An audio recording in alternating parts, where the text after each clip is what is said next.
Thank you all for joining us here this afternoon. I'm Mark Rubin. It's my honor to serve as the Dean of the Farmers School and the Mitchell P. Rails Chair for Business Leadership. Many things have changed during my Miami years, but the things that truly matter, that make me proud to be a part of the Farmers School, have remained rock solid. A perfect example of this is the reason for our celebration this afternoon. The goal of the Farmers School is both straightforward and lofty. We want to be the very best undergraduate-focused business school in the world. And the Institute for Entrepreneurship translates those words into action with its collaborative, hands-on, learn it by living it philosophy and absolute dedication to student growth and success. From its modest start in 1992, the Institute has grown in size and stature to become a national presence, being ranked as one of the top 10 entrepreneurship programs among public undergraduate schools in the country by the Princeton Review 11 years in a row.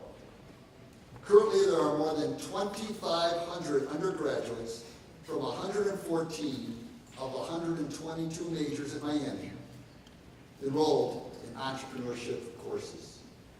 Now that's quite a testament to what has been built up over the last couple of decades. That growth and success, and indeed the program itself, would not exist without the vision and support of the man we are celebrating tonight. Dr. Tim Holcomb, the Director of the Institute for Entrepreneurship, will now share additional perspectives of the real impact the Institute is having on campus, in the community, and around the world. Tim?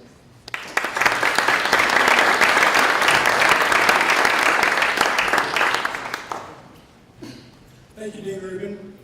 I'd like to echo Dean Rubin's thanks to all of you for joining us this afternoon. I'm Tim Holcomb, and I am honored to have been added to the list of those who served as Director of the Institute for Entrepreneurship, including the man for whom the Institute is being named, John Altman. Past directors of the Institute in attendance this afternoon include Dr. Jay Kane. Jay, where are you? He served from 2003 to 2011, and Dr. Brett Smith, who served from 2011 to 2018, also is the founding director of the Center for Social Entrepreneurship and currently holds the Centos Chair in Entrepreneurship. As Dean Rubin shared, the Institute for Entrepreneurship was established in 1992 and has been ranked among the top undergraduate public schools for entrepreneurship studies for 11 straight years. The Institute has also been recognized by the state of Ohio as Ohio's Center of Excellence, and includes, as I mentioned earlier, the Center for Social Entrepreneurship, which itself is a past winner of the USASB Model Program Award and recognized internationally for its award-winning programs. I've been asked to say a few words about the Institute, for those who haven't heard this before. How broad is the Institute's reach? Well, Dean Rubin mentioned last year, more than 2,500 undergraduates took at least one entrepreneurship course. Dean Rubin, I have the current numbers for you. This year, for the 2018-2019 academic year, that number topped 4,250. 4,250 undergraduates enrolled in at least one entrepreneurship course. That's a 67% increase over last year, and more than quadruple the number of students over the last 5 years. This year, more than 150 student founders launched 35 high-growth companies and tackled important issues such as pediatric cancer care, nicotine addiction, water conservation, and sexual harassment and assault. In March, 80 students from entrepreneurship, global health studies, and social work, supported by 6 participating organizations from across the state, with some 30 mentors assembled in this building, working together for 50 straight hours to find solutions to substance abuse and addiction recovery as part of the Institute's Social Innovation Weekend. Last month, 78 students gathered in the front lawn here from more than 30 majors across campus. Designed activities to engage Miami students, faculty, and staff in applied creativity, innovation, and entrepreneurial thinking as part of the Institute's World Creativity and Innovation Week. And last week, 23 student-led startups competed for $10,000 in prize money as part of the Institute's biannual venture pitch competition. This year, student-led startups pitched to a record number of judges. More than 80 angel investors, VCs, accelerator directors, and other members of the ecosystem from 10 states across the U.S. came to Oxford from Austin, Charlotte, Charlottesville, Chicago, Cincinnati, Cleveland, Columbus, Dayton, Lexington, New York, San Diego, San Francisco, and Washington, D.C. to judge startups led by more than 100 student founders. The past two winners of the pitch competition, I believe, are here. Christy Curry, founder of Zanderland Pediatric Care Company. Is Camilla here? Camilla did not make it. Camilla Dotson, founder of KCD Cosmetics, which is a line of makeup for women of color. It's not here with us today. So what makes the Institute so special? 4 things. First, we have outstanding students, including those in the crowd with us today. We have a world-class staff and faculty who have an unwavering commitment to academic research and undergraduate education.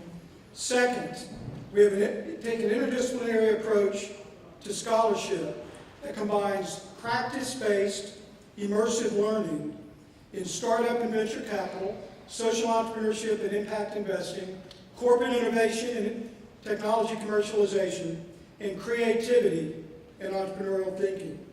Third, we have an educational ethos that's grounded in being part of a top-ranked business school at a university ranked among the top 5 undergraduate teaching institutions in the nation. And fourth, we have alumni like John Altman, who graciously give time, talents, and dollars in support of what we do, and without whom very little of what the Institute for Entrepreneurship does would be possible. Lastly, how do we know it's working? Today, more than 300 Miami graduates work in venture capital, and more than 2,400 alumni self-identify as founders of startups. Over the past 5 years, Miami graduates have launched 100 funded high-growth companies, and those companies have raised a combined $2.1 billion in venture funding. They include 2 unicorns with billion-dollar market valuations, MongoDB and Credit Karma. But the Institute is more, and its programs is about more than just starting a business. We've designed our curricular and co-curricular programs to instill creativity, innovation, and entrepreneurial thinking in ways that maximize the impact Miami graduates have on society. A great example of that is the positive impact that Miami grads are having on society as a whole is Miami alum and Institute for Entrepreneurship Advisory Board member Greg Van Kirk, who some of you may know. Greg is a serial entrepreneur, having co-founded Social Entrepreneur Core, Project X, and Community Empowerment Solutions. His efforts alone have impacted the quality of life for individuals, families, and communities in developing countries across Latin America. And in 2012, the World Economic Forum recognized Greg's contributions with its Social Entrepreneur of the Year Award for his efforts to empower members of society in Latin America. Our next speaker, Michael Marksberry, is evidence as well. Michael, who last year was named to Forbes magazine 30 under 30 list of top disruptive entrepreneurs in the U.S., graduated in 2015, and is co-founder and CEO of Oros, an apparel technology and performance outerwear company. Oros designs, develops, integrates, and markets a line of outerwear using its patented solar core technology developed on the same NASA technology that appears in spacesuits, the space shuttle, and the Mars rover. Today, the company's products are sold across the U.S. and in more than 45 countries around the world. And it all began here at Miami University, the Institute for Entrepreneurship. Michael?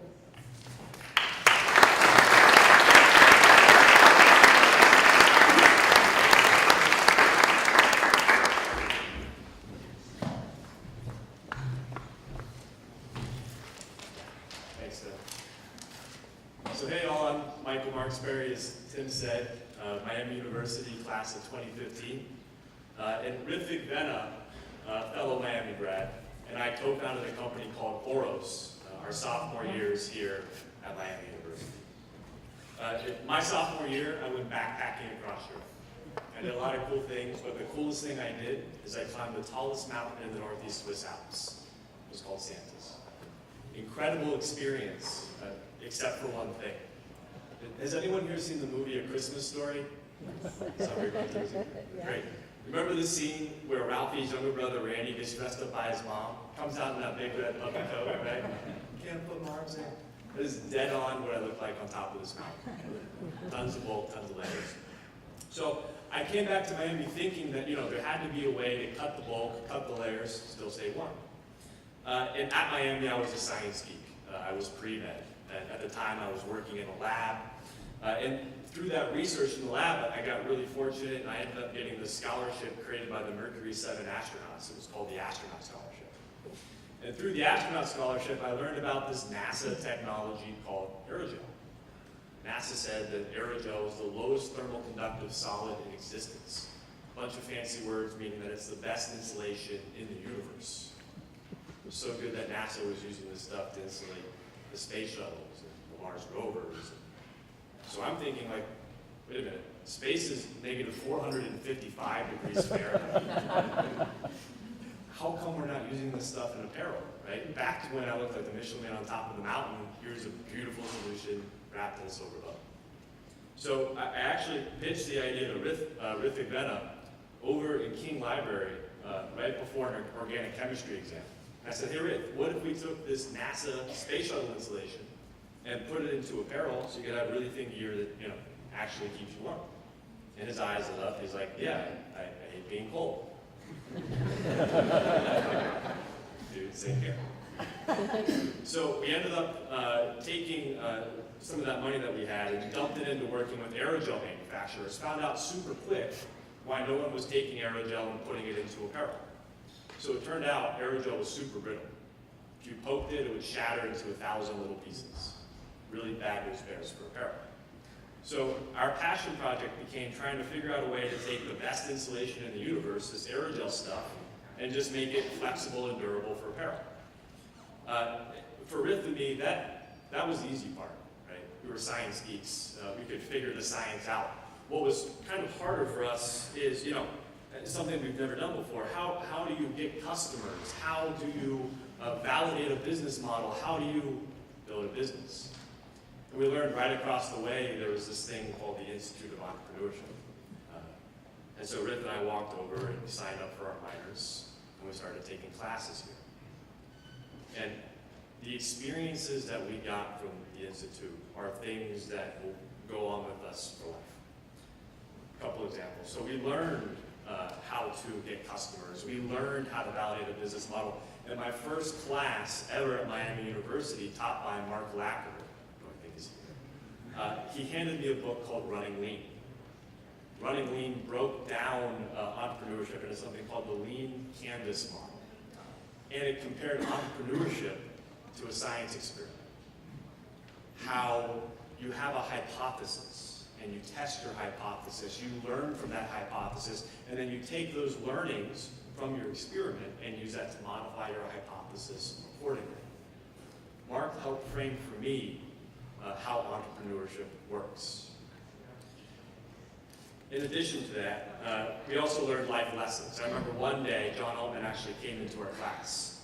And I don't even know if he remembers this, but it was an amazing experience because he taught us about milking stools. Milking stools. You know, the things that you use when you're milking a cow. And what he told me is something I'll never forget. He said that milking stools are incredibly sturdy because they have 3 legs. And how in life it's incredibly similar. In life you have 3 legs. You have your friends and family, yourself, and your profession. And to have an incredibly sturdy life, you need to make sure that you have those 3 legs. John, that's something I'm still working on and something that will go with me forever. So thank you. Still working on it ourselves. But most importantly, Ruth and I received a second family. The faculty became sounding boards for our ideas. They became our biggest supporters. You know, when you're 22 and you tell someone, hey, we're going to take the same insulation NASA used in their apparel, or sorry, in their space shuttles, and put it into apparel, you kind of get some eye rolls and you get some laughs. And what was so cool to see is that didn't happen here. We got our biggest supporters. We received nothing but supporting guidance, even to this day. And as Tim said, we graduated in 2015. Since then, Oros' gear we've actually increased our countries a little bit. We've been sold in over 156 countries around the world, raised over $9 million in venture capital, received exclusive licenses from NASA, grants from the US military, and we're here to change how people view and wear apparel. All this has been possible because of the incredible faculty here at Miami's Institute of Entrepreneurship and their ongoing support to Oros. I'm truly honored to be associated with this group and look forward to the great things to come. Thank you.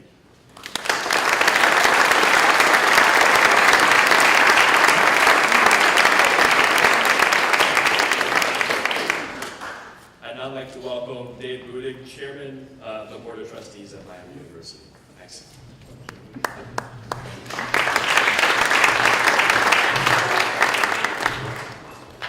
Thank you, Michael, and impressive product, but I really want to know where you got those NASA gym shoes. It's actually the coolest product you got. It's truly a pleasure and an honor on behalf of the Miami University Board of Trustees to be here today in the naming of the John W. Altman Institute for Entrepreneurship. As Dean Rubin and Tim indicated, for the 11th consecutive year, Miami's entrepreneurship program was ranked as one of the top programs in the country by Princeton Review and placed 7th in the nation among public universities. This was due to the hard work and dedication of many people, many of whom are here tonight. But in truth, this program would not be what it is today without the vision that John Altman had when he created it in 1992. I've been very fortunate to know and work alongside John for many years, and I've truly learned the meaning of philanthropy by watching John give so much without asking for anything in return. That is why the name of this institute is so important. It is a way for Miami to give back to John for the many things he has done for this great institution.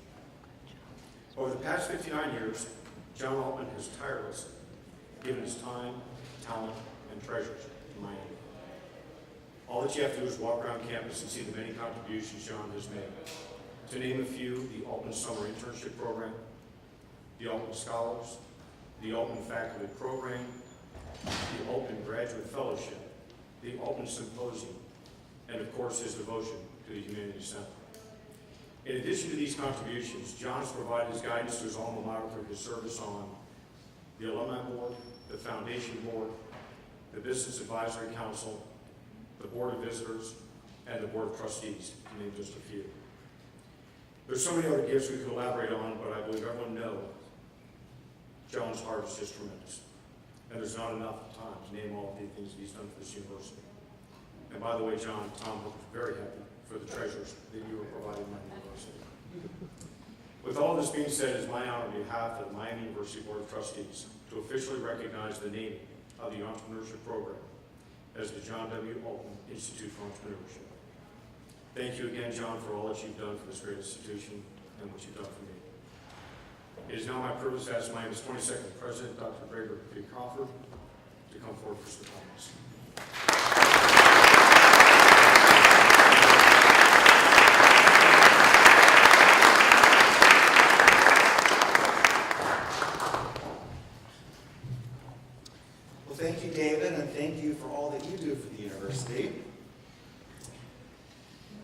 Today, it is my pleasure to introduce an outstanding and dedicated Miami alumnus, a true Miamian, John Altman. We welcome John back to campus, along with his wife, Kate, his daughter, Jennifer Harper, and his niece, Amy Altman. Among his many contributions to our university, and it's a long list, believe me, John has served on the Board of Trustees for 9 years. He is, as our alma mater, sturdy-hearted, pure of soul. He has achieved an amazing success as an entrepreneur without calling attention to himself, as our Latin phrase on our motto says, progresse quantum speaking. And he lives love and honor in all that he does, including his great generosity to his alma mater. Today, we are proud to recognize John's pivotal role in elevating entrepreneurship here at Miami, so that generations to follow will benefit from his passion and experience. Today, we are naming the Institute for Entrepreneurship, now the Altman Institute for Entrepreneurship. And on this occasion, I want to draw your attention to the link between two of John's passions here at Miami, the humanities and entrepreneurship. I have learned so much from John's embrace of the synergy between these two important areas of study, supporting entrepreneurship as the new liberal arts. You hear much in the media these days about the conflict between the traditional liberal arts education and the more practical, career-focused education. John rejects that theory as a false dichotomy. Based on his years of experiences, his challenge and his successes, John knows that entrepreneurship transcends that conflict.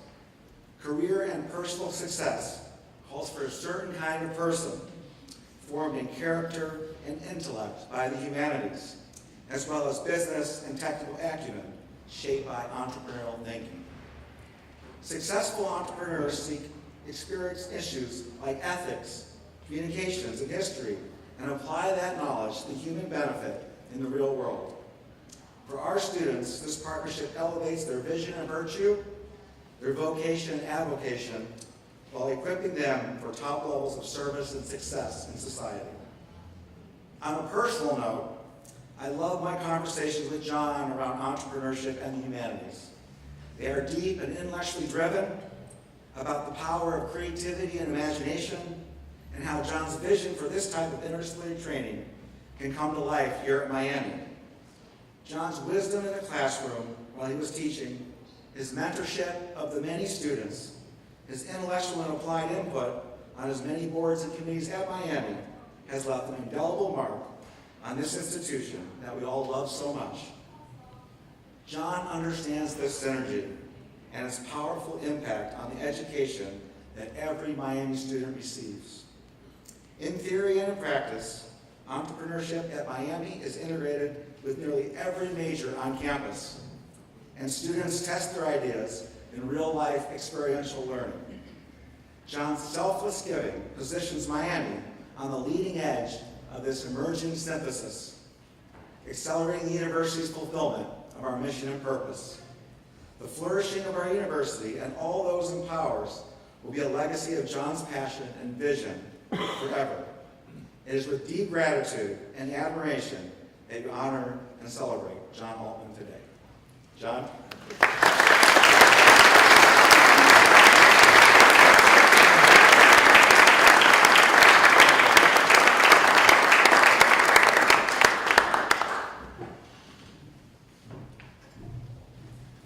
Well, isn't this nice? Get my glasses on, Roger, can't see them. Thank you, Dr. Crawford, for your kind introduction. Dean Ruman, Chairman Wright, Dr. Holcomb, distinguished colleagues, family, and friends. For those of you visiting Miami University for the first time, you are in the house that Farmer built. Please join me in recognizing Dick, and at least we have Joyce Farmer with us today. Joyce, please rise.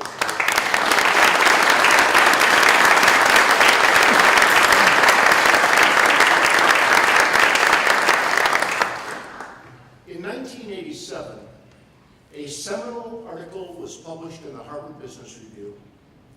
The article was written by Dr. Robert Reich, then at Harvard's John F. Kennedy School, He later served both Republican and Democratic administrations, including a time as Secretary of Labor.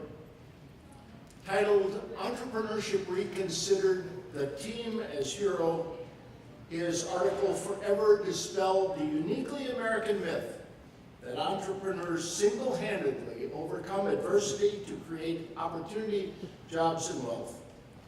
Rather, he postulated that the complexities of running any successful organization required teams, entrepreneurial teams, willing to disrupt the status quo in startups or complex organizations. I later built upon Dr. Reich's work to include the team-based model as part of the successful startup equation. I published my work as the virtuous cycle of entrepreneurship, opportunity recognition, job and wealth creation, and reinvestment. This singular process is essential for the daily rebirth of American capitalism. Anything we do to restrict this virtuous cycle imperils its outcome. If you have any doubt that the outcomes at the end of this virtuous cycle, reinvestment, in making our world a better place does not produce remarkable results, I suggest you tour this building, our Armstrong Student Center, our Howe Writing Center, and many more too numerous to mention. The names on many, if not most, scholarly activities in higher education are the result of entrepreneurial philanthropy. I am therefore deeply honored to accept this lovely accolade on behalf of all of Miami University's teams, my heroes, who have labored to make entrepreneurship and its inherent creative destruction a central part of our research and teaching. The first team I wish to recognize was composed of my former faculty colleagues, led at that time by my dear friend, Dr. James Robeson, Dean Emeritus of the Farmer School, who sadly left us much too early in 2005. It was an early summer afternoon in 1992 when Jim called and asked me how my retirement was going. I told him my golf game was lousy, getting worse, and I was bored. To my surprise, Dean Robeson said, "Why don't you go back to Oxford and give me a hand?" Thinking he wanted to hire me for an administrative post, I remarked, "Hey, Jim, if you do that, half the faculty will quit in a month." No, he laughed. "I want you to teach." "Teach what?" I asked him. "I've only taught second-year ancient Greek in seminary." Jim said, "I want you to teach the same thing here, but we'll call it entrepreneurship." So began my journey back to Oxford in the late summer of 1992, and believe me, it was soon all Greek to me. Teddy Robeson is with us today. Teddy, where are you? Please rise and accept our attention.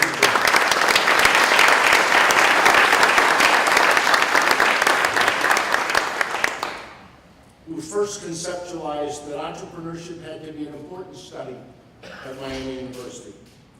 Virtually every faculty member I searched out for help and advice gave generously of their time and talent. Poor Kay Snavely. She was in our suite in Lawsall, and for 6 years she had to put up with startups, prototype building, lots of noise. I hope that, Dr. Crawford, we might find one of your famous gold medals for Dr. Kay Snavely. The startup of our program was a bit like Saving Private Ryan. It took me too long to realize it was about finite resources, a new untested discipline, and a new pig at the trough. It was also about not doing the research and communicating to my colleagues the huge 48%, roughly $8.5 trillion of gross domestic product is generated in the entrepreneurial sector. Not to mention who is creating American jobs as the Fortune 1000 was self-destructing. And only 18,500 of our 6 million American businesses are considered large, many of them public, with many of them started by 1 or 2 persons. And in roughly 22 million individually operated small businesses, and you see the magnitude of entrepreneurship. By my second year, I'd done this research. I traveled from department to department with a 35mm slide presentation of my work that had not only opened my eyes, but those of my colleagues. Our startup could not have been accomplished without another key member of the team. Margaret De Palma was my executive assistant at the Page Center for Entrepreneurship.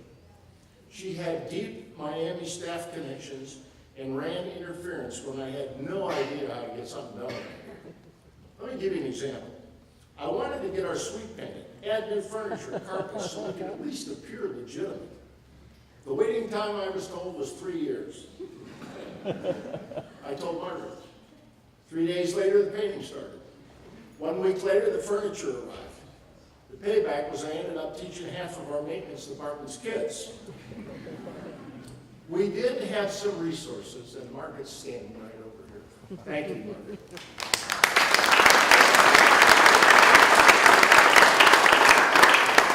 We did have some resources from the small endowment Tom Page, the executive vice president of the Ford Motor Company, had given us, followed, of course, by the Forsyth Endowed Chair. The rest of the resources that sent our students to successfully compete in business plan competitions, start internships, and build prototypes came from successful Miami entrepreneurs who knew there would be no tax write-off for their record support. In other words, we didn't go through the development office, Tom. Some are here and will remain anonymous. So began the journey that brings us here today. To a place that I never conceptualized. To a place of national prominence, built layer upon layer by Professors Morris, Kane, Smith, and now Holcomb. You are my team of heroes. Will you guys stand for me, please? We're up.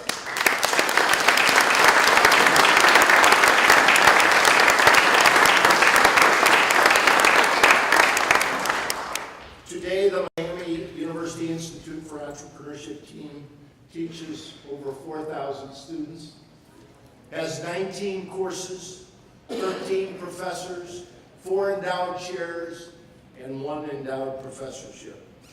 We could sure use an endowed clinical professor in entrepreneurial finance if anyone here is interested in contributing. As time went by, I realized I had fallen in love with teaching. My life soon centered on my students.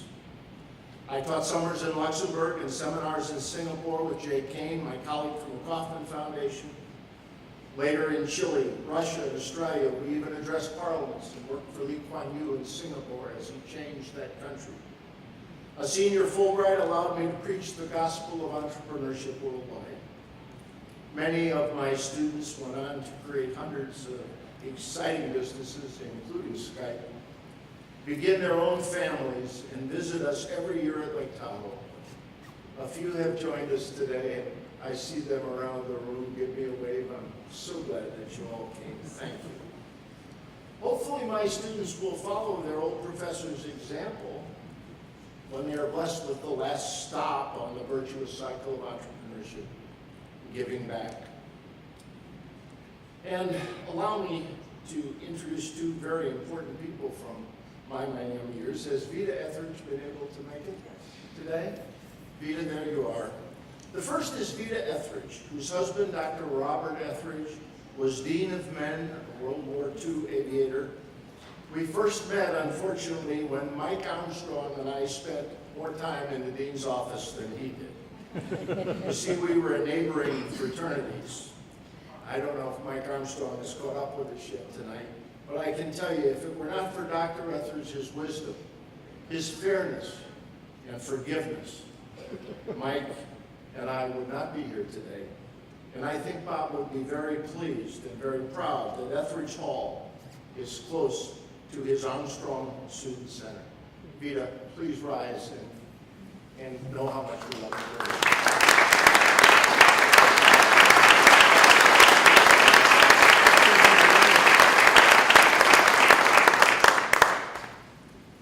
you. The next person for a shout out, as the kids say today, is a lifelong mentor who was my professor. Are you all listening to this? He was my professor.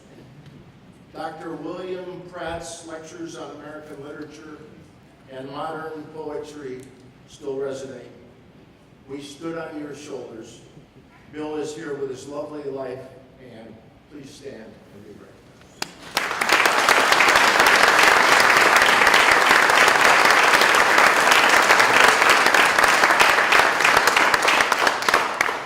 You see, Miami University has always been about undergraduate teaching, great administrators, and great professors. The last and most important team to get a shout out, of course, is my wife Kate, daughter Jennifer, and niece Amy, who have supported me on this journey, and it has not been easy. You'll have to commission a larger gold medal for Kate. Jennifer's now a nurse and getting another degree at Grand Canyon University. Dr. Amy Altman, 2 degrees here. Second startup in telemedicine. She seems to have caught the family disease. She served on Miami's alumni and our Entrepreneurship Advisory Board. And Kate, who puts up with me, and as you all know, that is no small task. So now, my Miami years have come full circle. As 59 years of service to my alma mater ceremoniously ends today, and on our Board of Trustees next month, never have I served with so many who practice the mantra of Miami first. In closing, I hope you will always remember that this world-class Ohio Center of Excellence, this John W. Altman Institute for Entrepreneurship, was always and so remains a team effort. I started with Saving Private Ryan as a metaphor for our startup. My part was simple. I took the beach. And when my days of battle come to an end, perhaps my epitaph might read, like many gathered here this evening, a teacher affects eternity. You can never tell where his influence will stop. Thank you.